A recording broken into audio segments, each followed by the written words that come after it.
I've just been briefed by the FEMA leadership, and we have real leadership, on Hurricane Ida and the preparations for rescue and response.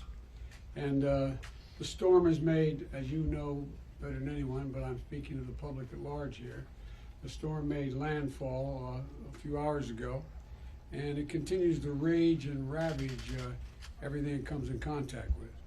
And the storm is a life-threatening storm. Governor Edwards, an old friend, has characterized it as one of the strongest hurricanes, the strongest in Louisiana history since 1850.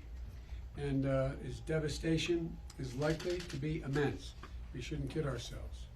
And so the most important thing I can say right now is that everyone should listen to the instructions from local and state officials, just how dangerous this is, and take it seriously. It's not just the coast, it's not just New Orleans, it's north as well. The rainfall is expected to be exceedingly high. And to the people of the Gulf Coast, I want you to know that we're praying for the best and planning prepared for the worst. As soon as the storm passes, we're going to put the country's full might behind the rescue and recovery, and I mean that. I've been around for a lot of hurricanes. I'm no expert, but I've been around for a lot of hurricanes, and I don't think we've ever had as much preparation, long-term preparation with the levee system and preparation here. Thanks to the administrators, leadership, and the hard work of the FEMA team, all of whom are gathered behind me, many of whom are gathered behind me. We've already pre-positioned resources that we know are going to be needed, and equipment and response teams in the region. This includes 2.5 million meals, 3 million liters of water.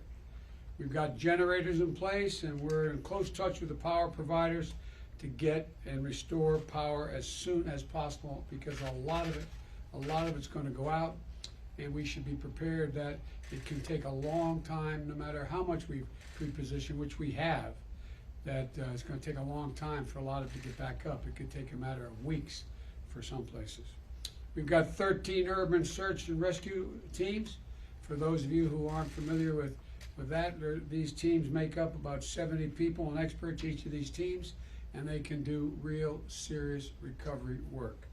More than 100 ambulances and emergency medical teams have been activated, and we're working with the Red Cross and local partners to open dozens and dozens of shelters with cots and blankets and meals to support those we need to evacuate. That'll happen mostly northern part of the state and maybe in parts of Mississippi. And I've already signed an emergency declaration for both Louisiana as well as Mississippi. And I want to make sure that we're ready to surge all the response capability that we have to deal with whatever comes next. And a lot's going to be coming. I've been in touch with the governors of Alabama, Mississippi, and Louisiana, and my team at the White House has been in touch with other state, local, and federal officials in the region. And they know there'll be the full resources and support of the federal government. So I want to emphasize again, this is going to be a devastating hurricane, a life-threatening storm.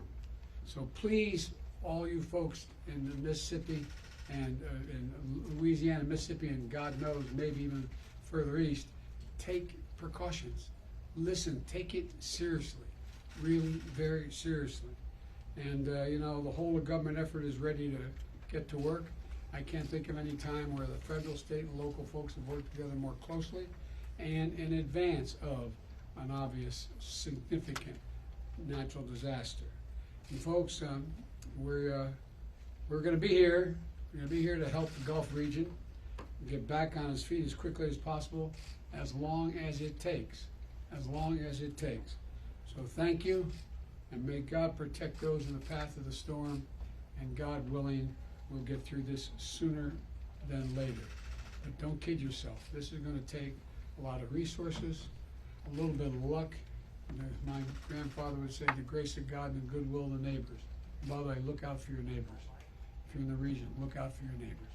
So thank you very much, and thank you, Commissioner. I really think it all works. I'm not supposed to take any questions, but go ahead. Mr. President, on Afghanistan. I'm not going to answer Afghanistan now. Can you give me still an risk as a reporter?